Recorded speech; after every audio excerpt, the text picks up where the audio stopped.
Hello, I've brought my own clicker to see if this one's less haunted than the one that's here, but we'll see how it goes. I'm also fascinated by the lights in this room. They're absolutely wild. I quite like sort of conference center lights. If you look up, they all have really odd lighting, but I think these are some of the best I've seen, so I'm quite pleased about these. So yeah, I'm Rachel Andrew. I currently work for Chrome at Google. I'm content lead for Chrome Web Developer Relations.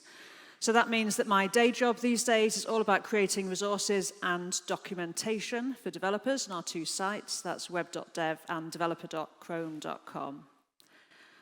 I'm also a CSS working group member, as was mentioned in the intro. And I've had a very, very long history of working on the web platform and in particular with sort of web standards, open web standards. I was in the Web Standards project back in the day. And so I've been kind of working with CSS since it became a thing. And I get really excited about new browser features and especially new CSS features. So this is a really great time for me because it feels like we're getting new stuff really sort of every month, which is fantastic and really exciting. So we've really seen this sort of huge pace of change across the web platform in terms of how quickly things are getting into browsers as well. Now, these days, we've got Chrome and Firefox who are doing monthly releases. So every month, you get a new version of those browsers. Safari is also doing regular point releases. It used to be that we really got a new version of Safari a couple of times a year. That's not so much the case now. We get a new version of Safari pretty regularly with often a lot of new features in there. So I write these posts sort of new on the web platform every month, and I can't cover everything that is new on the web platform every month because there's too much of it. There's masses to fill a post, which is amazing, especially for someone like me who has come from the past and remembers the time when we had 5 years between releases of major browsers. So I'm going to be covering a bunch of these new features at fairly high speed today. So these are new things that are now part of the web platform in CSS. And I've got some resources. I'll give you a link at the end of the slide so you can go and find out a bit more about some of those. So it has to be said, new stuff coming to the platform is really exciting. It's great when we see about some shiny new feature. Perhaps you read an article on one of the sites that I look after, or on Smashing Magazine or somewhere else, you read this article, you think, oh, great, this is perfect, I've been waiting for this, and then you realize that, it's only in Safari, it's only in Chrome, it's only in Firefox, it's not available everywhere, it's not interoperable. And when that happens, it can sort of feel a bit of a letdown. It's like, oh, I'm going to have to wait 5 years for that to show up in all the rest of the browsers, which thankfully isn't really true anymore, because we've been sort of working together, the different browser engines are working together a lot of the time to try and release features. This is very true for CSS because, I'm in the CSS working group. We don't want to ship a CSS feature that is only going to be in Chrome because we know that web developers are going to say, well, I'm not using that yet because I can't rely on it. So there's a real interest for everyone working on the platform to get stuff there. I like looking at those interop moments, as it were, when things hit, the sort of third engine usually. We've got something in 2 engines, they hit the third one. We can sort of call that the interop moment. And these are the things, again, we publish posts on web.dev to let people know that things have landed, that they're available across all of the engines. And so most of the things I'm talking about today are in that state. They're things you can use right now. So we had a talk with a lot of JavaScript in, showing CSS in the last talk. I'm not showing any JavaScript, but CSS itself has got very clever, and it's got a bunch of stuff in it now that, we're actually doing calculations right there in our CSS. And that started with calc, as most people used calc in CSS, doing some basic calculations. A bunch of other mathematical functions have landed in CSS as well that can do some interesting things. So, this is a simple example from MDN. And so here we're calculating the width and the height of a box. So sine 30 degrees will return 0.5. So that makes our box 50 pixels tall and 50 pixels wide. That's a fairly simple example. Where these things are really useful is if you want to translate the position of objects. So this is a post which has lots of really good demos of that kind of use of these functions. And you'll find that on web.dev. That's by one of my colleagues.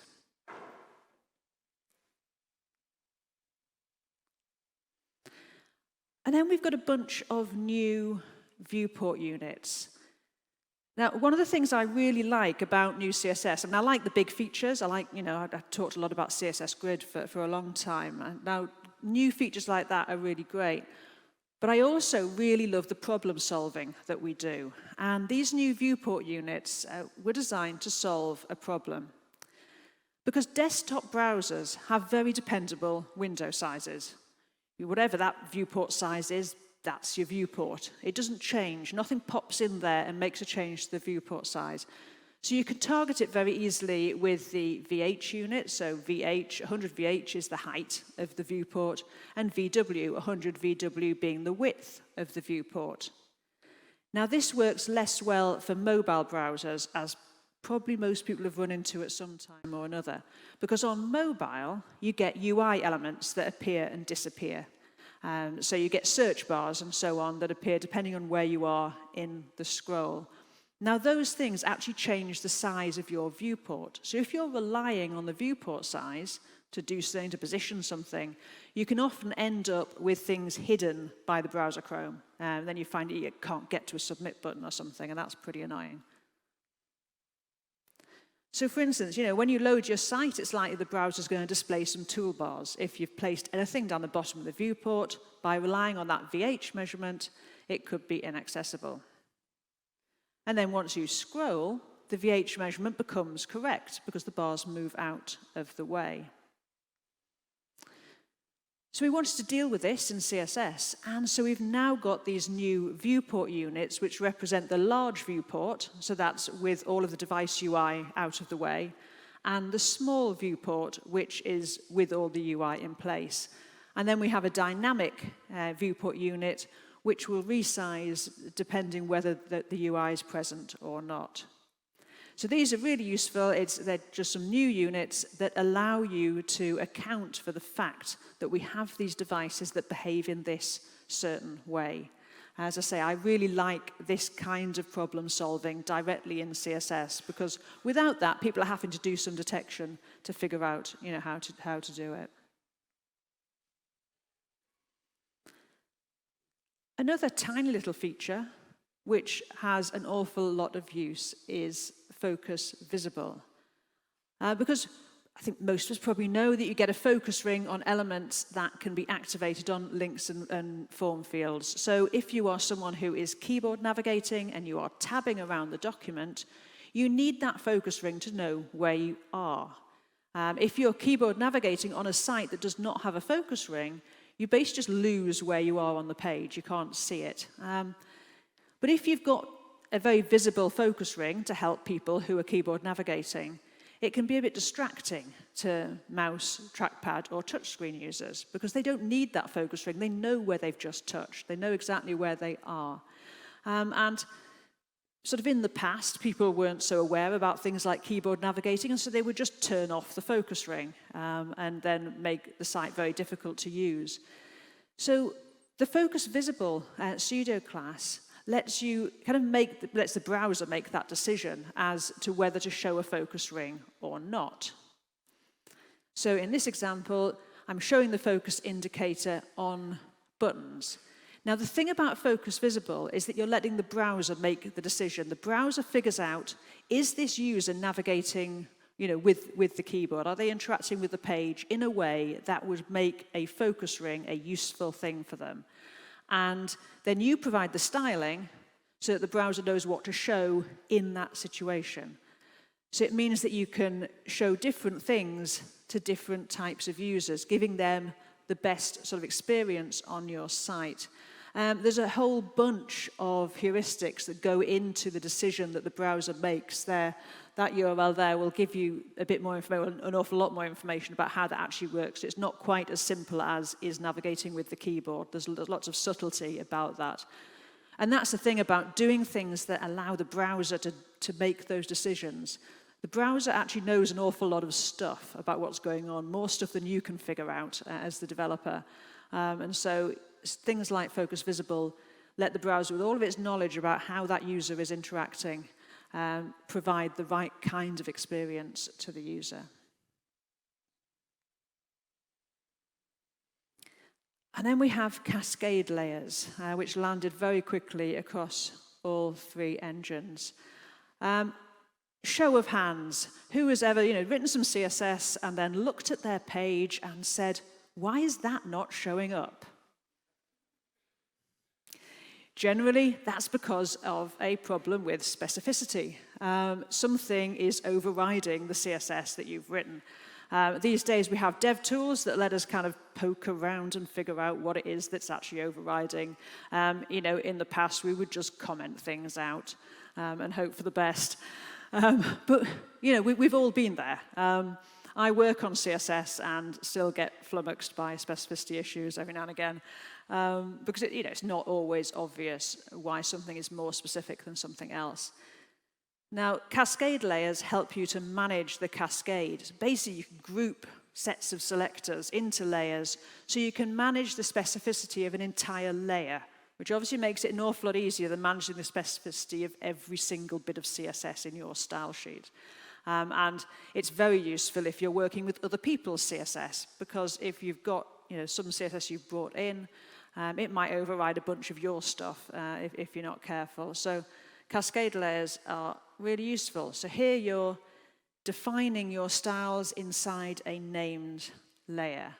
And then the order of those layers in your CSS controls how they override each other. So you could end up with 3 or 4 layers of stuff. And you could make sure that, for instance, your utilities don't override some more specific stuff. And hopefully this helps us get away from sticking important on lots of things because we get kind of sick of poking around at them. A nice thing you can do with cascade layers is, rather than worrying about the actual order of your CSS, because you can't always easily control that, is you can define all the names up front and get the order right, right at the top of your style sheet, and then define the styles inside those named layers lower down. And then you've already got your naming and your order set up.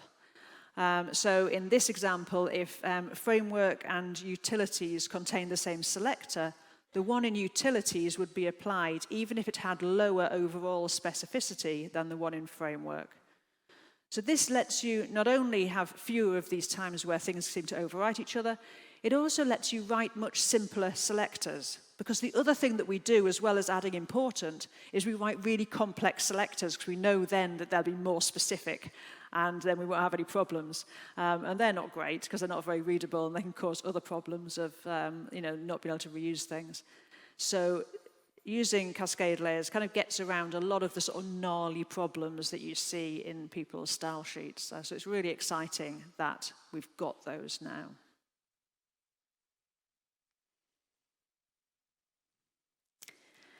And then we have container queries. Now, I've been talking about CSS for about as long as we've had CSS. And when responsive design came along, within a few months, people started asking for container queries. Often they would call them element queries. People wanted to be able to test the size of things on their page. Not the viewport, the boxes, the elements on the page. Because testing your viewport size is very useful if you want to know, should I turn my menu into a hamburger or something like that. But it's not so useful if you've got small components that may fit in a variety of places. And the demand for container queries became more and more sort of, the thing that everyone would ask for as we started to work more with component systems. A lot of people now, most people now probably are developing sites with some kind of component system, pattern library, and so on. And you're not dealing with pages, you're dealing with components, and you want to be able to put them anywhere. So we're sort of seeing this more and more. So you have things, a very, very simple example, you have a media object card like this one, and you want to be able to place that around your design. It might go into the sidebar, it might go into the main body of the page, and it should respond to the available space. And it's this thing that container queries enable. So to use container queries, you need to identify the thing that's going to be the container. And you do that by adding the container type property with a value of inline size. There are other types of containment. We're looking at the thing that's most widely implemented is this inline size containment, which is what most people think about when they think about container queries. And so that's what the interoperable implementations have. You can also add a container name. That's optional, and it's only needed if you want to query something that isn't the first container around the element doing the querying. So once you've set up your container, you can use container queries pretty much in the same way that you use a media query. So if you want to query your first container, you can just use @container, rather than @media. Or you can query a container by its name, and that lets you skip the immediate container if you want to test something that's somewhere else in the DOM. This is very, very simple to use. If you've ever used media queries, it lets you reuse your components around your layout, and you're probably thinking, well, that looks very, very easy. Why didn't you give us it 10 years ago? And really, this has been enabled by just this sort of development of CSS. What we find with CSS is that one thing enables another. Container queries is built on top of containment. If you've ever used the contain property, that lets you say that about an element on your page. If you use contain size on an element on your page, you're telling the browser, I know how big this thing is, and it's not going to change.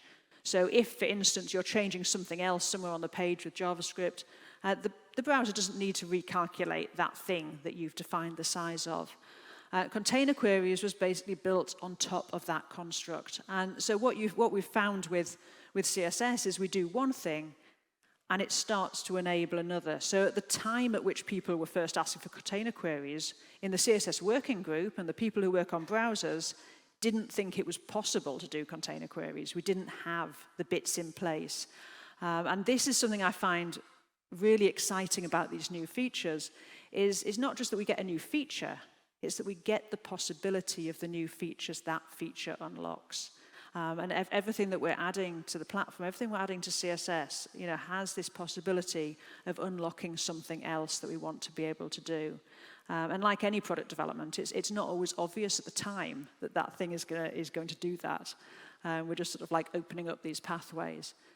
So we've got container queries now, and they are interoperable, and it's something that a lot of sites can actually start to use right now. But media queries themselves have changed a bit. Media queries, they let us do responsive design at all. And the range features that let us test the minimum and maximum size of the viewport are used by about 80% of sites that use media queries. So most people, that's exactly what they're doing. They're testing how big the viewport is. And in media queries level 4, we introduced a new syntax for these range queries. So this is your existing media query syntax, your sort of, what you've used forever, testing for a minimum viewport width. And so we're using min width. And you could rewrite that with the new syntax using a comparison operator. This looks a bit neater. It sort of tidies up your media queries. It also allows you to be more precise because you can decide whether you actually want, greater than or less than or an equal to, or just greater than or less than. So you can be a little bit more precise there. And it certainly streamlines queries like this. If you've got some, quite extensive queries, you're testing multiple things, those strings of CSS get very long. They're actually not that readable. When you've got lots of keywords, it tends not to be so readable as comparison operators. So we can change this one down to this sort of thing. So if you've got multiple queries like this, the feature that you're testing, so in this case width, goes between the two values. As I say, this is much more accurate because we can decide whether we want equals to or just greater than or less than.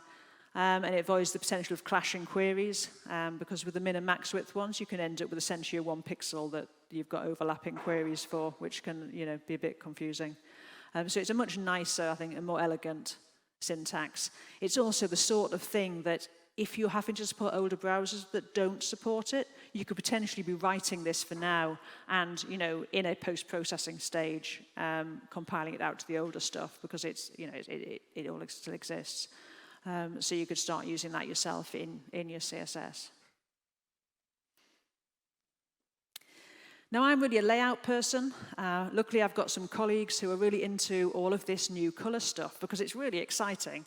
It's not something that I do a lot of work on, but this has just really kind of exploded. CSS color and the types of color that we can use has just really taken off recently, which I think is pretty exciting because it's giving whole new ways to define color on the web.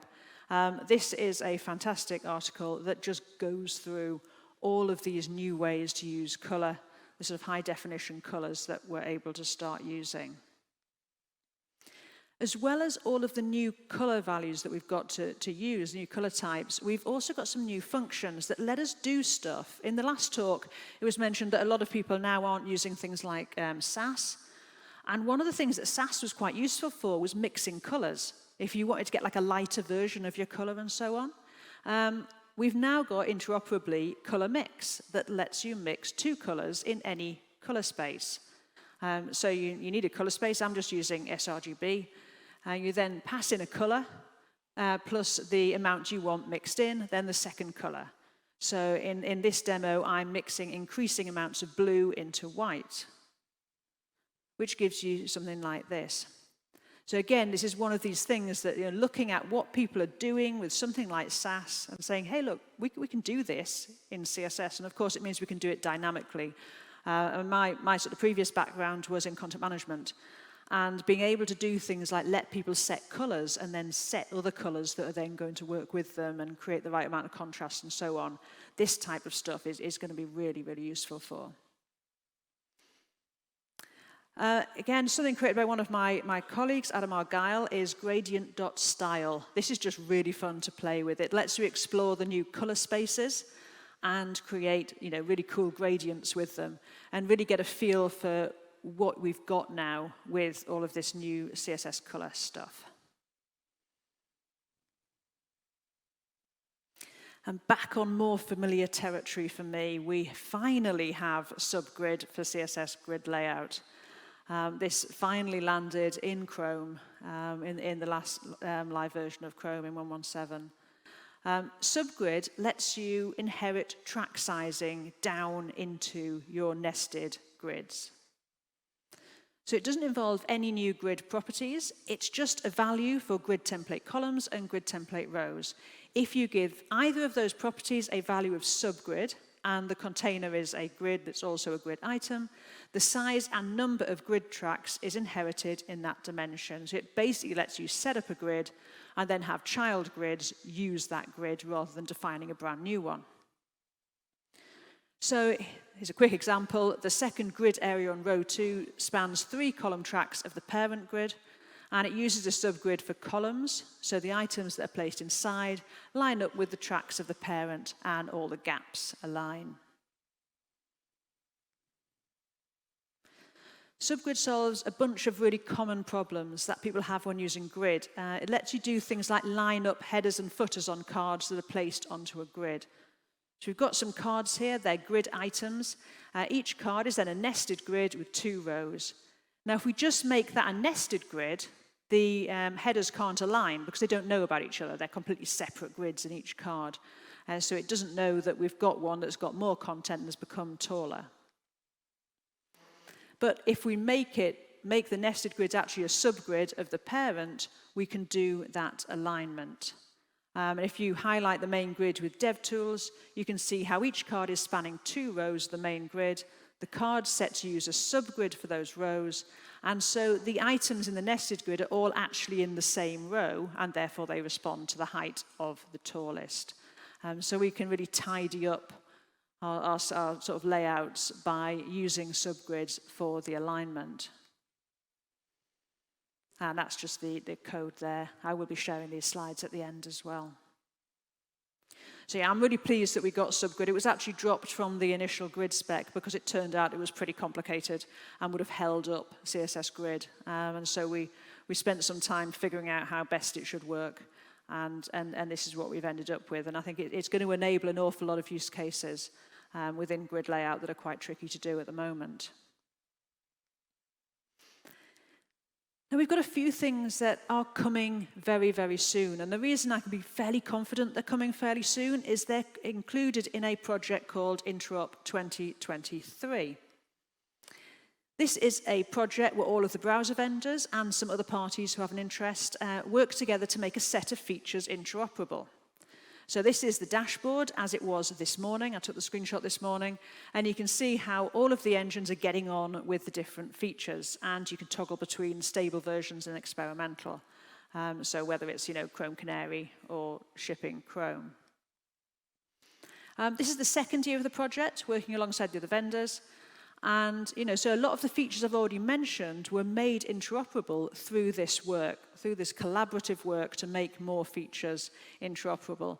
So I've got a couple of features that are sort of in the sort of final stages of hitting that interoperability point, which I think are pretty exciting. So has. Another thing that people have asked for years is a parent selector. If you want to select the parent based on stuff that's inside it. Again, this is incredibly useful for components. You don't always know what's going to be inside the box. It would be nice to be able to use CSS to look inside the box and let you know, do something with that information. We work around this by adding classes to element, video, because there's a video in the box. Much nicer if we can have a look and see what's there. So this is a very simple example. This is a list of items. I want to select LI elements only if they contain an H2. So we have 2 LI elements here that should be selected. So we do that with LI, has, and then H2 in brackets. So what we're saying here is do something with this selector only if it contains this other selector. So this would select any items that contained an H2 or an H2 with some other thing as well. If you wanted just to select the H2 that was followed by a paragraph, you could do this. So you can write, as complex select as you like, really, and check that, see if it's there, and then do whatever it is that you need to do with what's in the box. This solves, a whole bunch of common problems. One of the websites I look after, people sometimes post blog posts and they don't give them a thumbnail image. And then the listing looks rubbish and I get sad. Now, there's lots of ways you could deal with this at build time, but in some situations that turns out to be impossible. You can't get at the HTML for some reason. In that case, you could do something with has, and you could insert an image or a gradient to fill the gap left by the missing images. So here what we're doing is we're checking for the absence of an image. So I'm chaining has with not. If the item doesn't contain an image, I use generated content to insert some content as the first child of the element, give it the same aspect ratio as the images, and use a gradient, a really nasty gradient. This is important because if a horrible gradient shows up, someone will come along and put a better image there, which is what I want. So we end up with this. Now, this is so useful. This sort of idea is really useful, say, for component-based designs. We don't have to add classes to identify what's going to be in the box in order to style it differently. We just use CSS, take a look, and add our styles then. Again, very, very useful if you're in situations where you're struggling to actually access the HTML. If you've got HTML being spat out by something that you can't get at easily, this sort of stuff is really useful. And then finally, we have at property. This is a way to explicitly define CSS custom properties in your CSS. Now, this harks a little bit back to the last talk. This is pretty useful. With regular CSS custom properties, CSS variables, there's no type checking. If you expected a custom property value to be a color and then another developer uses an integer, the entire declaration gets thrown away because that's what CSS does. It's like, I don't know what this is, and just chucks it over the fence so it doesn't break other things. And so, in this case, if we've got an item with a class of element, it would end up with no background color. With app property, you can set a type and also an initial value. So that means that if a non-color value was used, the browser would ignore the incorrect value and use the initial value that's set in app property instead. So the item with the class of element in the last example would get a background color of purple rather than no background color. So app property makes CSS custom properties far, far more useful, and it's almost sort of on the edge of becoming interoperable in all of the engines. So I think this is a very interesting part of CSS, and I think it just shows how CSS is moving in sort of this direction.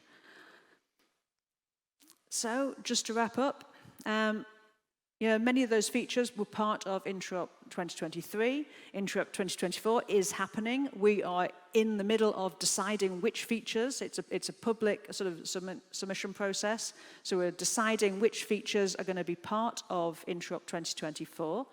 And that's exciting because that kind of tells us which things are going to start to become interoperable across the platform next year. It's a really great thing to be involved with. And another thing that my team have been doing, all of my slides had browser logos on with browser versions, but unless you spent all day doing this stuff, you probably don't know, exactly how old that version of the browser is as they're coming out so quickly.